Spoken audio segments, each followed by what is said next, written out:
So good afternoon, dear friends.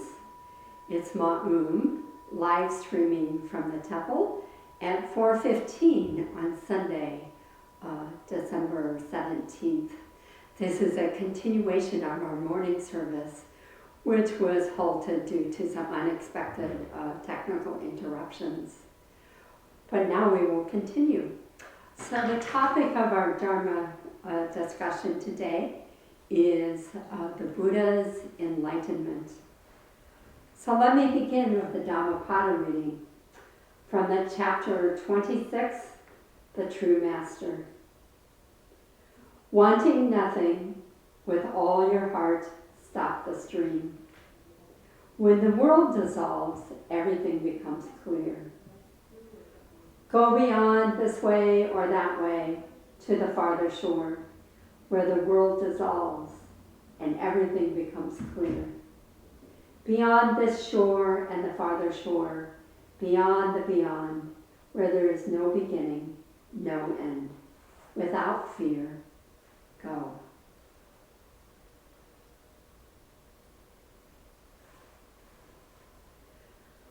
So this Dhammapada reading, The True Master, is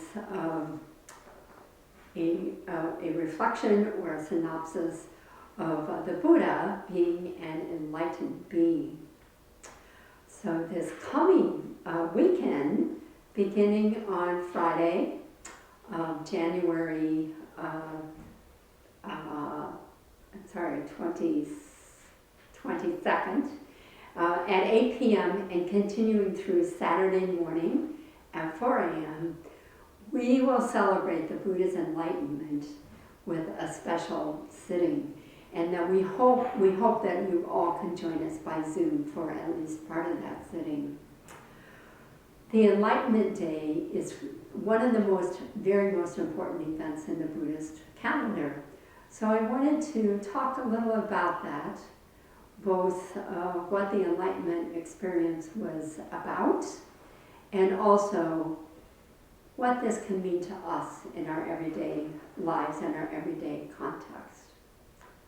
So to understand the Buddha's Enlightenment experience, we have to begin with a little history on his life.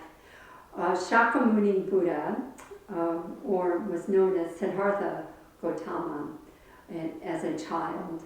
He was born into a family in northern India that was part of the noble caste. So his father was a king, his mother was a queen, and they had a governing rule within the clan. At the birth of the Buddha, this was over 2,500 years ago, a fortune teller or prophet predicted that Siddhartha would either become a very great world leader or he would become a universal religious leader. So of course the father, the parents, hearing this, wanted to ensure that he would become a great world leader. They then set up the Buddha's life. They set up Siddhartha's life so that he was very protected, and that he had the best of everything: palaces, wonderful meals, entertainment, whatever that he would desire. They protected him very much from any difficulties or sufferings in the world. However, at age 29, this is a sort of a late adolescent, a late time for leaving home, the Buddha decided to go out of the palace, and what he encountered there was first an old man, then a sick man, then a dying person, and finally a solitary wanderer. So this was quite a shock to somebody who had been so protected, and it caused the Buddha to ask these deep questions about what is this suffering? Are we all subject to it? And what is the end of suffering? He knew that he could not find answers to these questions as if he continued to live in the palace, so he left. And he went out as a homeless person, so he was aspiring after that homeless ascetic that he had encountered on his foray from the palace. So as a wandering homeless seeker, he he sought after some of the greatest teachers of his time. So the names of these teachers were Arada Kalama and Upadaka Rapatura. And he mastered their teachings. They were great spiritual leaders, meditation teachers, but still he did not find the answer to his deep question about suffering. So he decided to wander on his own.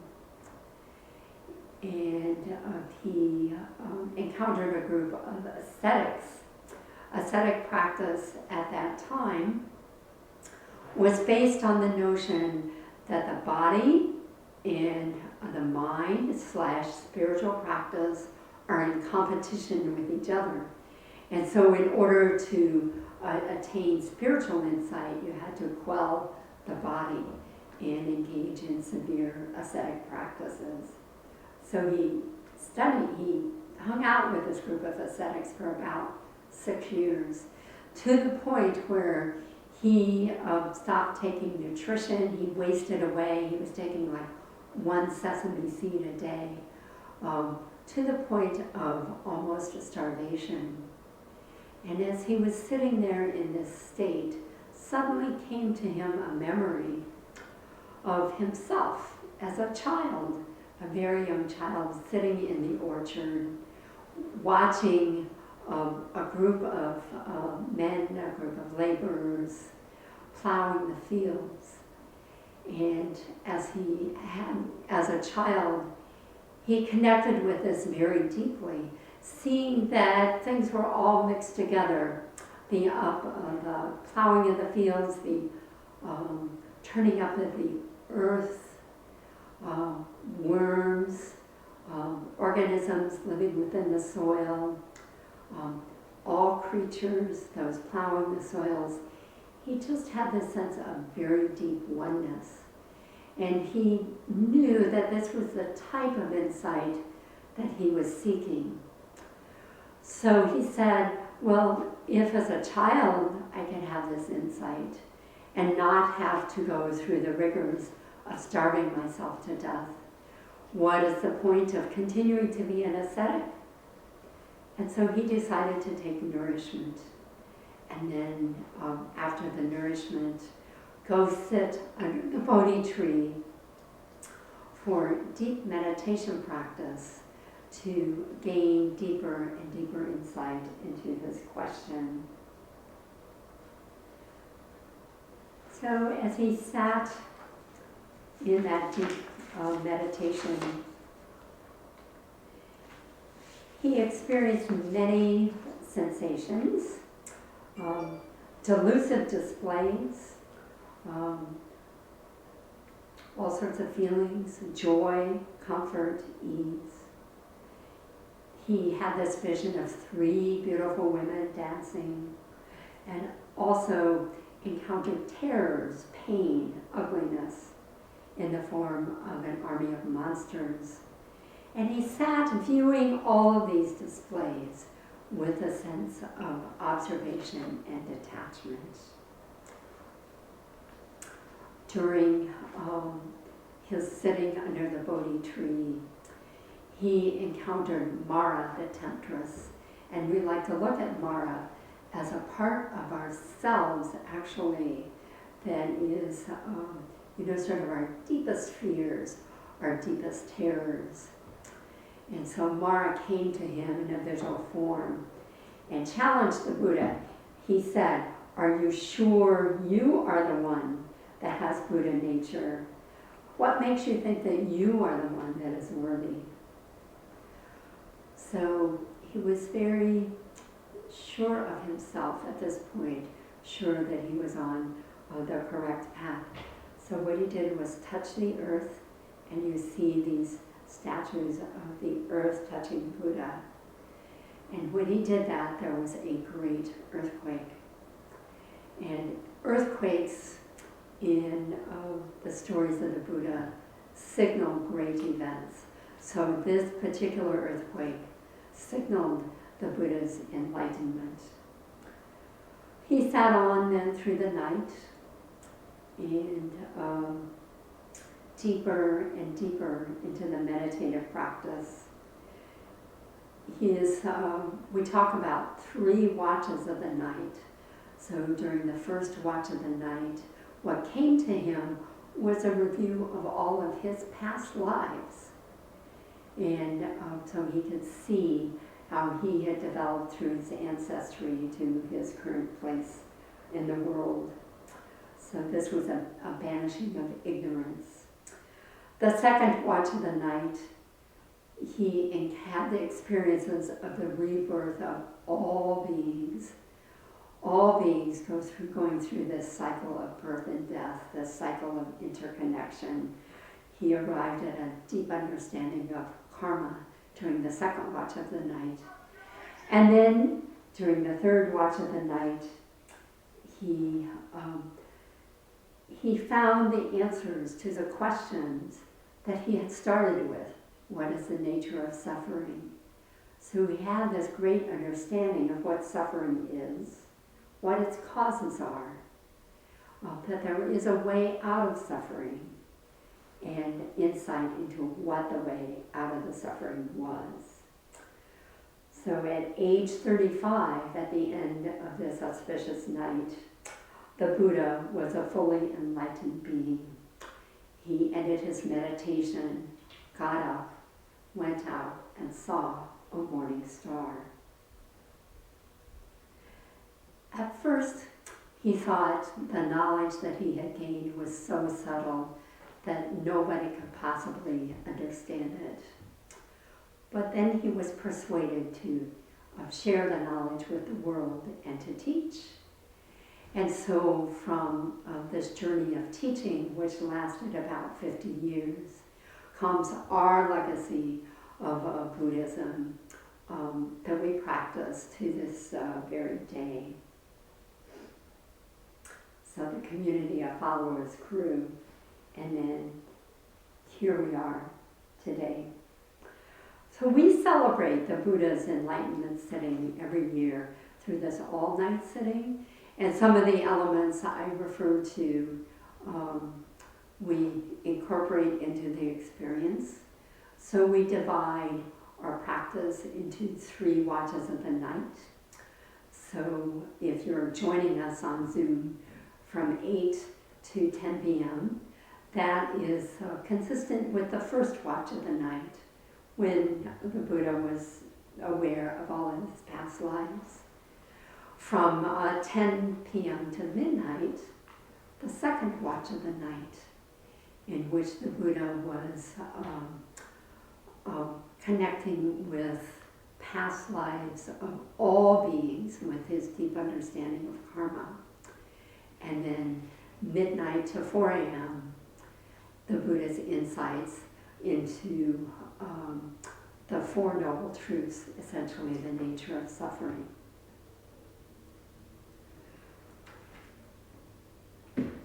So every year, for those of us who participate, it is a challenge.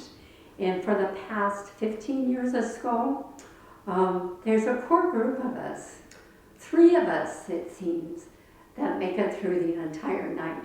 So it's me, it's Hayun, our other Dharma teacher, and it is Osen, one of our Dharma Guardian graduates. Even though we are challenged with staying awake for the entire night, we keep each other going.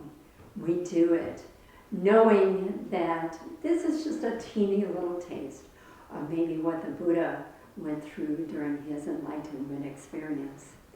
Of course, we invite you to join us for any or all of it. So if you just want to come for a couple of sittings, that is perfectly fine and okay too. We'll send you the link and you can join the Zoom sitting at whatever works for you. So what does this enlightenment mean for us in an everyday sense? I would like to spend the rest of our time exploring this, because in some ways you can say, well, I'm happy that the Buddha did that for us, but this does not seem so pertinent to me in this day and age, and it seems almost impossible, so why should I worry about this question of enlightenment? First of all, I would connect us to, we have this book, I'm sorry, you probably can't see it from there, Moon Journey Through Clouds. It is our liturgy book. And every Wednesday evening, we recite the Song of Meditation. I would like to share some of this with you because I think this captures somewhat of the spirit of enlightenment and somewhat of the motivation why we might want to pursue this path. So Song of Meditation begins this way. Sit still, rest, you're one with all beings insentient, birds, animals, rocks, trees, mountains, rivers, clouds, sky. Breathe, concentrate. You're one with all beings sentient, birds, animals, insects, worms, fish, humans. So already I'm feeling this sort of awesome connection with all beings, both sentient and insentient. And then the Song of Meditation goes on to talk about non-self, boundless heart, first mind, this idea of unknowing mind as a place of deep wisdom. So the unknowing mind being a mind of infantile brilliance. And it says, unknowing mind is a splendid world of infantile brilliance. Be a little dumb, pure, and innocent to enter this world, so you may cry without bitterness and laugh like the morning sun. And then the Song of Meditation reminds us that enlightenment is instantly present in the mind of a beginner, that birth, death, and nirvana are always in harmony. So this is a reference to we are all inherently Buddhas, part of our Mahayana tradition, that our task then is just to understand that and to know it. And then it ends with a song for our everyday Dharma life. Here is a song for your everyday Dharma life. Meditation is knowing yourself. Knowing yourself is setting yourself free from delusions. Setting yourself free from delusions is becoming one with what is. Becoming one with what is enjoying formless life every day. Enjoying formless life is seeing yourself everywhere in happiness and sorrow.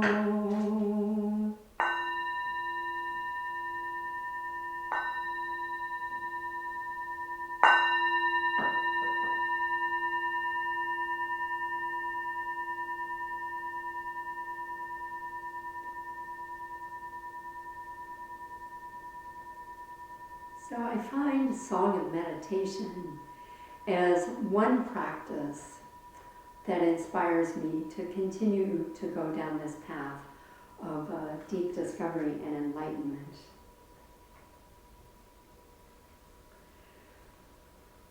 We can also relate to the Enlightenment story just by looking at the Buddha's life and the experience. Are there parts of that story, as you listen to it, that you resonated with? So, for example, can you resonate with, at some point in your life, becoming disenchanted with the way things were? Or perhaps of leaving home for the first time, going out on your own, seeking answers to the questions of your life? Can you relate to this experience of seeing beyond yourself and recognizing yourself in relationship to the world and wanting somehow to make that whole experience better?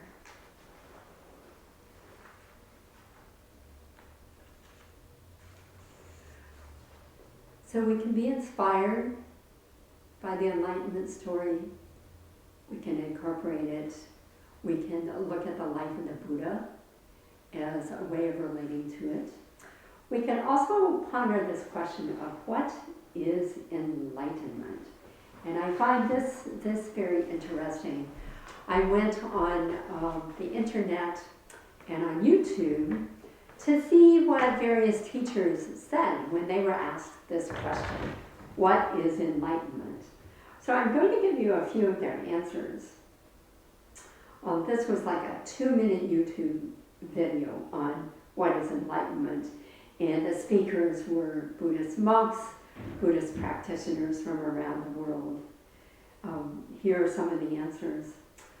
Enlightenment is to conquer the self from the 3 poisons of greed, hatred, and delusion.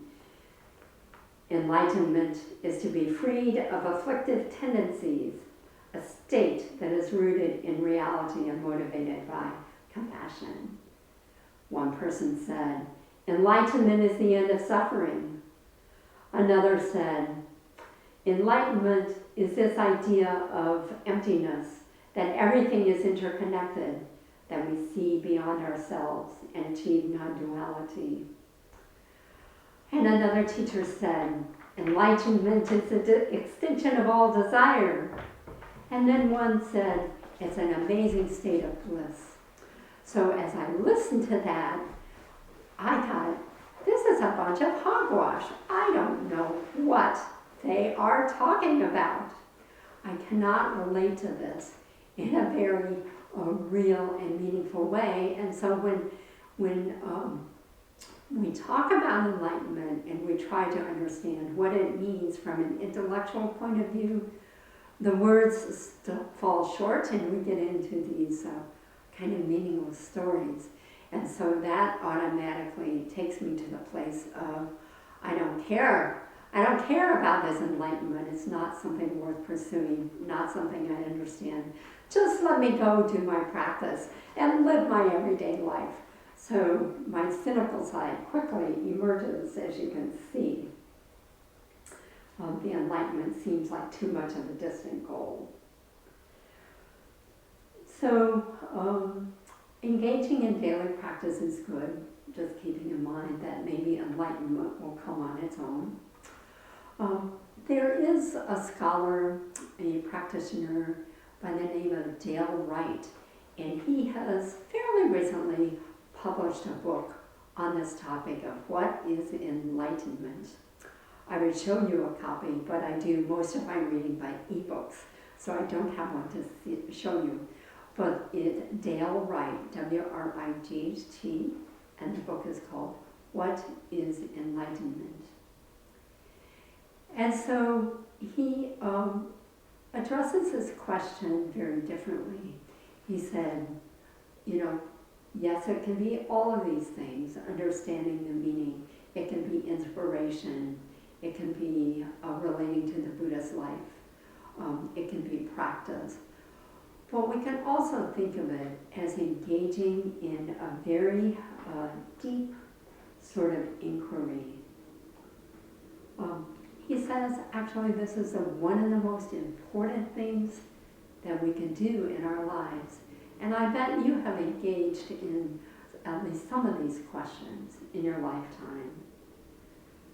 So to give you an example, when we ask ourselves, what kind of life should I be living? This is a type of deep inquiry that leads to development of our intentions for living a more aware, meaningful life. It's a type of question that helps us engage in personal transformation and transformation of others around us. Some of the questions that we have been asking ourselves at the temple lately are this type of deep inquiry.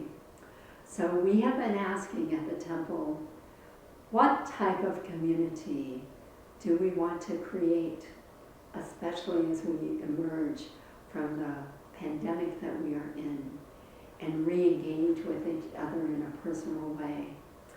What type of connections are important for us to develop as a community? And what kind of community do we want to be in the sense of our values and how we practice together? We are asking a lot of questions about ethical training these days and what that means for us. So Buddhist practice begins with our understanding of morality and practice of the precepts, practice of the 6 right livelihood guidelines.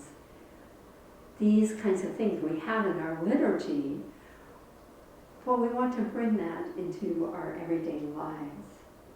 So what should we include in our ethical exploration today? And then I encounter the question, if all beings are Buddha, that means I am a Buddha. So how should I engage in the world? And the world right now is in a very challenging sort of place. So how do we engage as Buddhas and Bodhisattvas? It's very interesting. Thich Nhat Hanh, one of our very famous Zen teachers in the modern day, after the beatings of Rodney King in Los Angeles, this was several years ago, he wrote an article for the LA Times. And he started the article with the question, as a Buddha, I am connected to all suffering. So how did I cause the riots? How did I cause the social unrest that led to the beatings of Rodney King? And a current day question, I would translate this as I think about myself as a Buddha. How did I cause those riots on Capitol Hill last week? And how might I be participating in ongoing social unrest? So that's like a huge kind of question, but it does bring it back to home.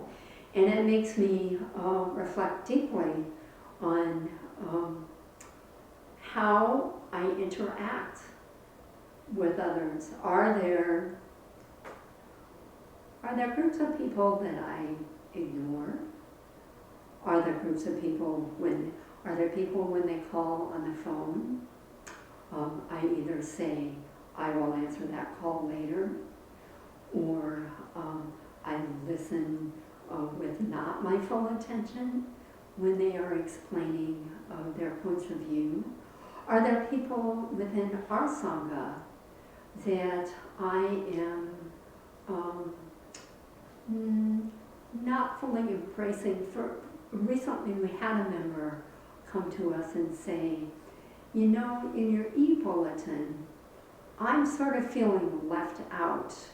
The messages that are being articulated do not resonate with me as a working class person. And you're moving into this representing yourself as sort of white elitism. So back to this question of deep inquiry and enlightenment, what we're wanting to do is to continue to shine light in the dark corners of our lives that we may not always see. And just by engaging in this process, that is what we mean by enlightenment and engaging in an enlightening process. I don't think we should think of it as an end state, so that once you've achieved it, nothing is ever the same again, but rather it is something that is ongoing, that we do all the time. So tomorrow we celebrate Martin Luther King Day. We have a photo of Martin Luther King on our altar. And I would encourage you on Monday, January 18th, to explore, to engage in Martin Luther King Day in some way. There are many virtual events going on. For example, at the University of Michigan, there's a wonderful online symposium that is beginning at 10 a.m. I resonate with, there are so many beautiful quotes from Martin Luther King, but one in particular I offer you today. He said, "Darkness cannot drive out darkness. Only light can do that. Hate cannot drive out hate. Only love can do that." So the Enlightenment story inspires us to shine a light in every corner. And Haji Sunim has been using this phrase a lot lately. I've seen her write it on thank you notes. In our Buddhist literature, there is a very beautiful image of shining a light. As I said earlier, that major events in the Buddha's life were heralded by earthquakes. They were also heralded by this radiant light. So this particular description of radiant light comes from the Buddha's birth. Wonderful and marvelous is the name of the sutra. So here it is.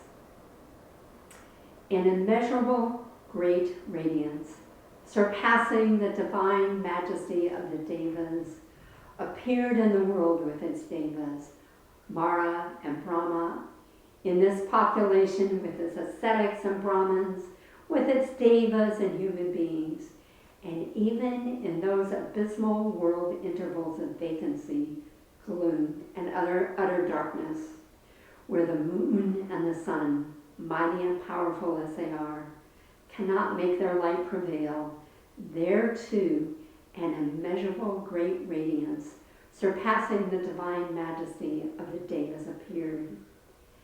And beings reborn there perceived each other by that light. So indeed, there are also other beings born here.